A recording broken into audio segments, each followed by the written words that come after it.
rise up the good motivations, very good motivation, and that motivation is joy and appreciation. That we should feel joy and appreciation. And then we Bodhicitta thought.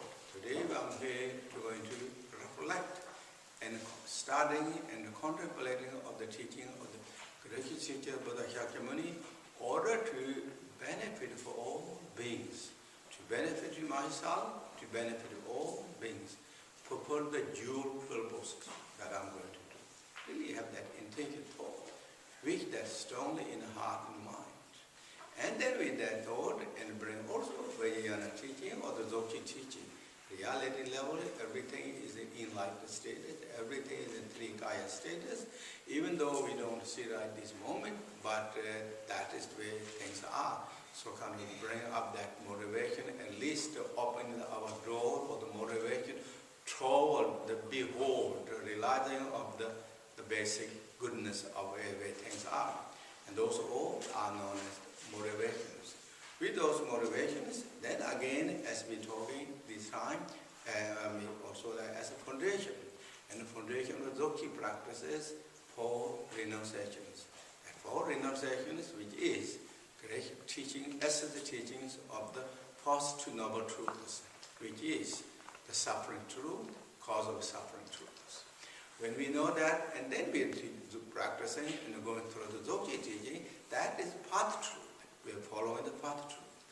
And the result or achievement, whatever we get getting through the practice of Dzogchen, those are known as the Sesaya truth. And the final realization is then the youthful wise body or reaching of the fourth vision, and that is the final kind of achievement of the journey or the path truths. So with first is again this foundation or the four renunciation thought is the cornerstones or the anchor of the practices, as in the teaching always said, Master said. And the devotion is the again is the light of the practices. It will light, it will be warm, it will be beautiful. So that again, with the devotion of this four renunciation thought, we went one after another, really that. And yesterday we discussed a little bit about the karma. Karma and cause and effect is inevitable. So karma is inevitable according to the teaching, unless we cleanse and purify that. Otherwise it is going to really mature. It will go rapid, whether it is good or whether it is bad, or whether it is a mixture. And good karma will bring good result, bad karma will bring bad result, and a mixture karma, that means mixture good and bad will mixture results. Exactly as we plant the seed, and that will bring that exactly that results. And then among that first is that the bad karma. Bad karma is the negativities. We went, there is negativity, the natural negativity. We listed all those 10 natural negativities. And 10 negativities, and then plus, and then there is also known as the negativity that we can make by kind of what's called carelessly. We can make mistakes, and those are taught by the Buddhas in the Vinaya teaching, in the Mahayana teaching, in the Vajrayana teaching. We make the mistakes. Those are known as fabricated mistakes. And those then when it happens, is mistakes. Then it makes it obscurations, negativities. So now, when we're thinking of these obscurations, then when that happened, the karma happened, that's very important to cleanse and purify that. That is really the mostly important. If it's a good karma, if we did something good, you should acknowledge that and feel happy and dedicate immediately. Even the smallest things that we did something really good, you should be happy and wish that I can do more next time. Wish always inspire yourself, always thank for yourself, acknowledge yourself that I did good things to benefit myself, to all the things that in some degree I did this. That is, if it's bad activities, and then immediately we can do purify that. And that is so important in the teachings. It is cleansing and it purifies. And the great master in his teaching said that great master Atisha, when he came, he said that I never made any mistakes for a code of the course. He didn't make any mistakes as like natural those mistakes or negativities. But when it comes to those like fabricated or the Buddha's teaching or the rules and regulations or vows, if you say vows and the Samayas, then he said, in the Vinaya teaching rules, in the Patimokkha rules, I didn't make any. It's always been quite good. And when it comes to the Bodhisattva vows, then it becomes very lingering. And when you come to the Vajrayana vow, then it becomes really mixed up. But in the teaching said that lifestyle said, whenever that happened, immediately Great Master Atisha purifies. Immediately acknowledge and purify that. Clears with that. And mistakes in the teaching said if you didn't purify, then it kind of built up. Built up becomes stronger and stronger. It becomes then and where if I use the example, stain, it becomes more kind of stain, more tarnished. But if immediately if you can soon, if we can kind of purify that, then it clears away. And the teaching often said, mistake has no good qualities, but it has one good quality, we can clean, purify, can be cleaned. So cleaning is so important. Purifying is so important. That's why in the Buddha's teaching that according to Vinaya, according to Mahayana, and Vajrayana, there's always purification system. And that purification system in the Vinaya teaching, I think is similar with the Christianities. That they go in the box and what? Go box in box. What? Confession box or confession chamber. Go and confession that. In the Buddhism Vinaya teaching, they don't go in the box or chamber particularly, but always you can purify or confess, purify with the other Sangha friends who has similar vows and similar moralities. So who is observing and taking care of the keeper of the morality, you can purify that and mention that and stay in front of those with the Buddha stage or shrine, if not shrine, in front of that, and you explain what happened, what I did mistakes. I purified. And there's kind of certain little bit ritual of the postrations and they do that, and then say that things. And then in the end, it's that the other one who will say, well, that is skilful means. Skilful means and snapping that. And then it's declared according to teaching. In the Mahayana teaching, then teachings, again, slightly different. Doing this sutra, and that is, you can meditate, feel the presence of such as 35 Buddhas, the compassions, the 3 hips, many of we have that sutras. It's very famous sutra to purifications. 3 hips, hip of the negativities, hip of the postrations, hip of the dedication and aspirations. With that, feel the presence of the Buddhas and Bodhisattvas, and then purify that. And the Vajrayana teaching, then there is many, but among all that in the teaching said, purify with the Vajrasattva practices. That is the most powerful and so effective and powerful, because in the teaching said, Vajrasattva, before we get enlightenment, we become Buddhahood, that was his commitment or aspirations that when I reach become the enlightenment, or whoever have any negativity, the obscuration, may I purify that. By hearing my names or the practice on me, may it purify that. As here that aspiration that, because Vajrasattva reached the enlightenment according to the teachings. So therefore, Vajrasattva practice is the most powerful and effective and great purification that we all receive that teaching. So therefore, is really that is one of the great practice. And then that is again when we practices of the Vajrasattva in the teaching that we learned also in the teaching, Mundo practices, 4 powers. That is really the important. 4 powers. And those 4 powers, the power of the object, power of the uprooting, and power of restoring, and power of the antidotes. Those 4 powers in the teaching say this 4 powers, if you use that technique to cleanse and purify, no matter whatever it is, it will cleanse away, it will purify. And first, the power of the object is, we know, it's Vajrasattvas. Visualize Vajrasattvas. There's many different also visualization of Vajrasattva, in front, above, and one's own self visualize. But according to purification time, visualize Vajrasattva above one's head and facing same directions. Same direction we visualize. Vajrasattva is the embodiment of all the Buddhas. After 3 times and in 10 directions. We all know that Vajrasattva. That. And the Vajrasattva is also the principal Lord of the mandalas. In the teaching said 100 Buddha can summarize into 5 Buddhas or the 10 Buddhas. But 10 Buddha can summarize into 1 Buddha.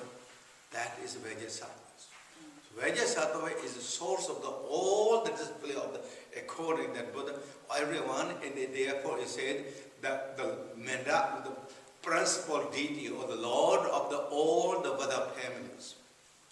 And the Vajrasattva is also so powerful, so important. Therefore, every Vajrayana teaching has Vajrasattva practices. Outer Tantra, inner Tantra. Every time when we practice, there is always Vajrasattva practices too. So that's really the what Vajrasattva. And the Vajrasattva is so embodiment of all the Buddhas have strong devotions. And in the teaching said that power of the object has the outer power of object, inner power of object. Power of object of the outer power of object is the Vajrasattva. We visualize on that.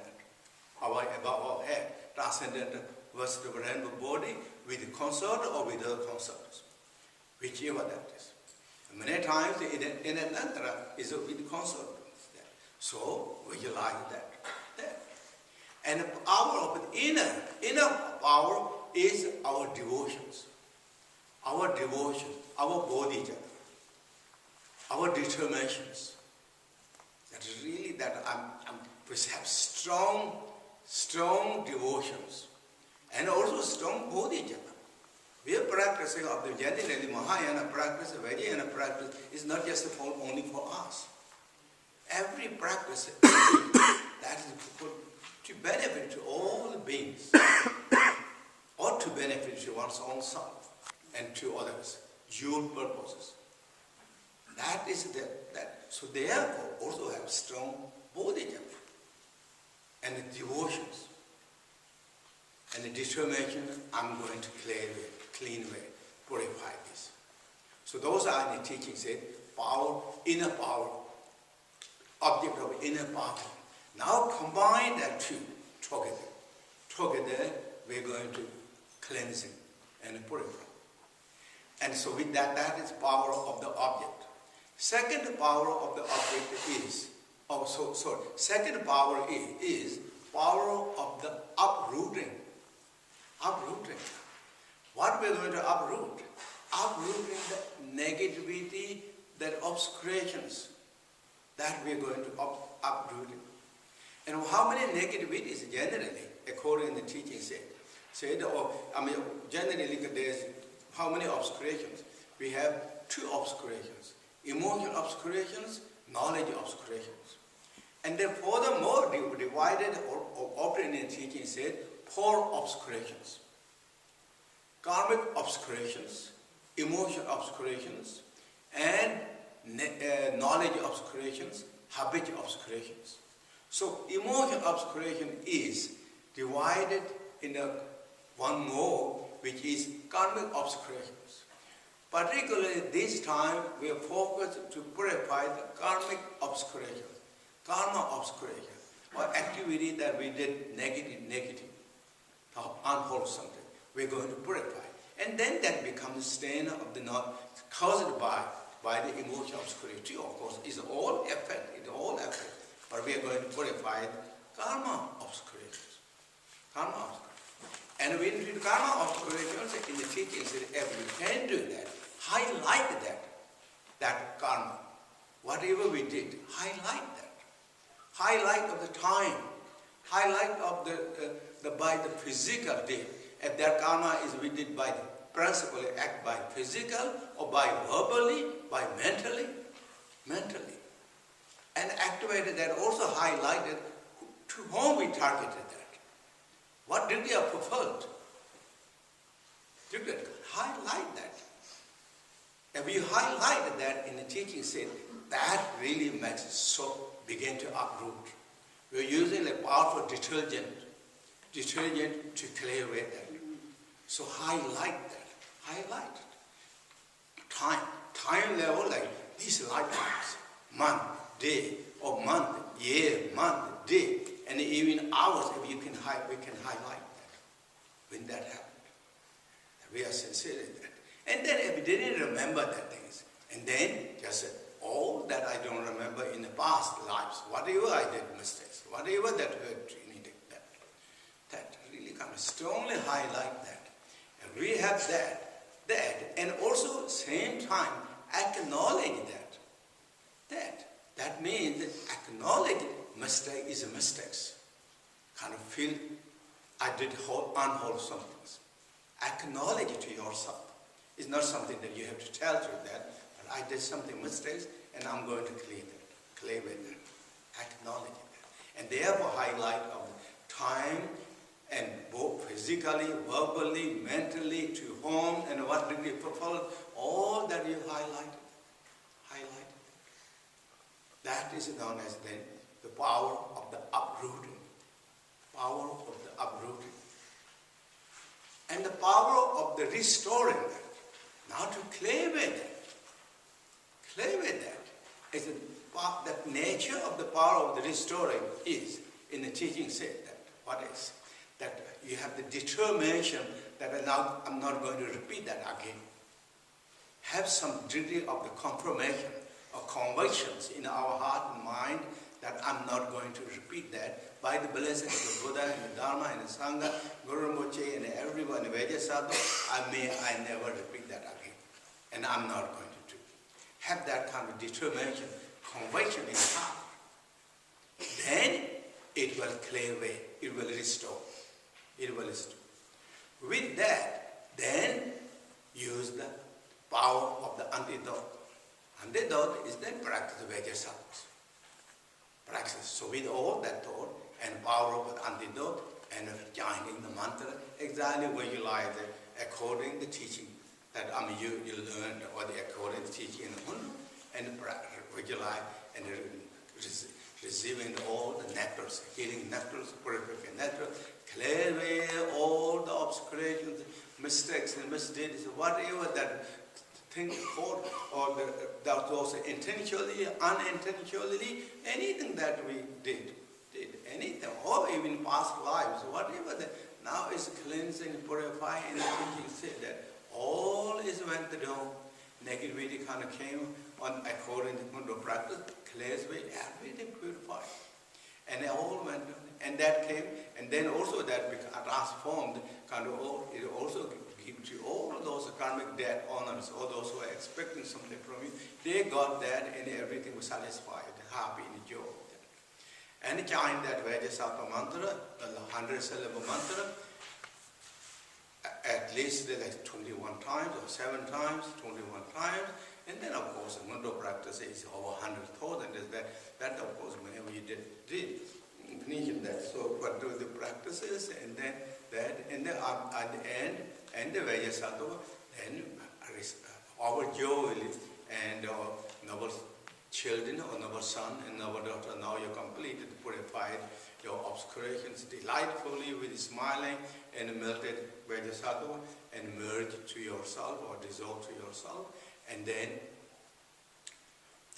again with the visualization of the Vajrasattva, or just one Vajrasattva, and then Vajrasattva, and the entire universe is transformed. The mandala of the pure land of Vajrasattva, everyone is chanting Vajrasattva. All the sounds are the Vajrasattva mantra. All forms of the Vajrasattva. All conservative thought are the vastness space of the Dharmakaya status, and chant the Vajrasattva mantra continually, short mantra. That is and what the teaching said. Or you can visualize that entire the universe is become the mandala of the 5 Vajrasattva families. White Vajrasattva, color level, we say white Vajrasattva, yellow Vajrasattva, red Vajrasattva, blue Vajrasattva, and green Vajrasattva. Entire the universe is transformed in that nature state. Everyone chanting the same thing. And the artare or the resounding mantra of the Vajrasattvas. So those are known as the practice purifications. When you purify that, and then all the negative is purified. Negativity is well purified as much as we practice. The teaching said that. So it really restores. And that's why in the Vajrayana teaching also, every time there is called the Sobjung, Maji Sobjung, is called restoring, purification and restoring of the Samayas every 15 days. They do in the Vinaya teaching, group get together, they do that ceremony. And in Vajrayana teaching, there is a particular ceremony, sadhana, they do these Sobjung practices, restoring the Samaya practices. That, and for example, for us, like this, our 10th day puja and 25th Dakini puja is also restoring the Sobjung too, because we make offerings such as offering and then do the Vajrasattva practice, or our common name, Stainless King. We chant in the practices those time, but we make offerings. We make offerings of the Amrita, we make offerings of the Rakta, we make offerings of the Tolma, we make offerings of the light, and those are very important offerings. And also it's very special, symbolized according to Vajrayana teaching, is really very big offerings. With that offering, and then we make the Stainless King, that purification practice, which is also restoring, and then also the ceremony of Guru Rinpoche or the Shinsoja practice, which is special, again, accumulation practices. That so those are this what so beautiful and so important things. So those are generally to maintain our kind of like restore our obscurations, or remove the obscurations, and strengthen our realizations. And then it's not just that we purify the negative, we kind of only purify that. When we do that, what we accumulate the merit, accumulation merit, what's the merit, is all really fulfilling. So therefore, what is going out is the obscurations, what is gaining is the merit. When you gain the merit, that means realization is coming. What is the realization? Is the realization of loving kindness, compassion, wisdom, all that really growing, shining. So that is the one practice. This purification is important each time if we can do that. And then, so that's it. Just again part of this for renunciation thought as the karma. We're talking about the karma today. And as I said, if it's good karma, if anything activity that happens, we should really always rejoice and happy, acknowledge, and always inspire ourselves. Feel happy, acknowledge, without the proud or arrogance, but inspire, and always kind of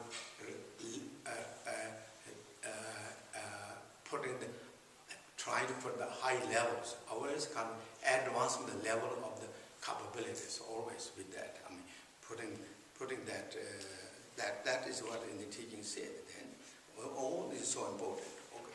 So now with those understanding, we go to the Togal.